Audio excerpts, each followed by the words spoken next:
France Inter. Karine Bécard, Éric Delvaux. Le 6-9 du week-end.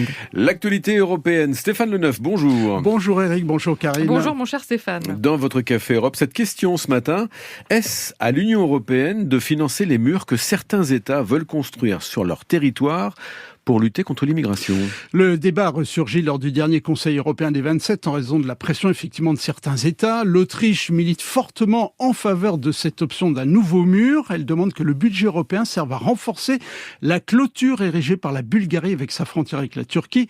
Depuis 2 ans, une douzaine de pays demandent que l'Union finance ce type de mur. Si un tel financement est jugé juridiquement possible, en revanche, la Commission européenne s'est toujours refusée à ce que l'argent de l'Union serve à la construction de barbelés.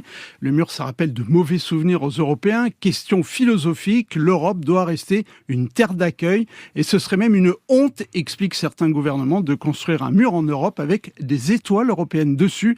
État qui estime d'autre part qu'ériger des murs, cela n'apporte aucune solution.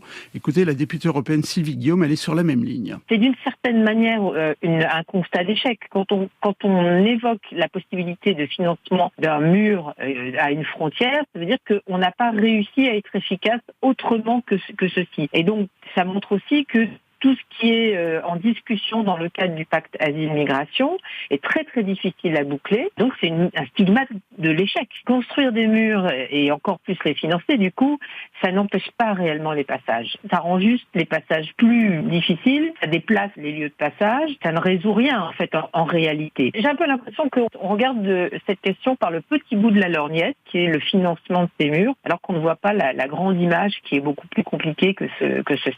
Sylvie Guillaume, députée européenne. Stéphane, doit être mis en place un nouveau fonds européen pour les pépites de la tech. 5 États, la France, l'Allemagne, l'Espagne, l'Italie, la Belgique, ainsi que la Banque européenne d'investissement participent au lancement de ce fonds.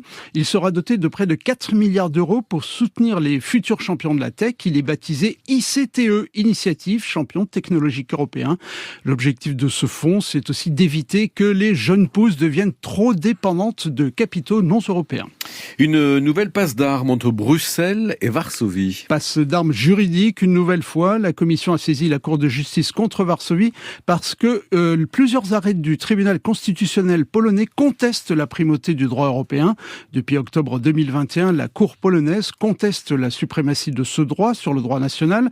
Elle estime que certains articles des traités de l'Union sont incompatibles avec la constitution polonaise. Cette nouvelle saisine de Bruxelles pourrait déboucher sur des amendes. Et à l'agenda européen cette semaine, à Strasbourg, à partir de demain et jusqu'à jeudi, session plénière de printemps du Parlement européen. Stéphane Leneuf, votre Café Europe, Stéphane, c'est aussi sur l'appli Radio France.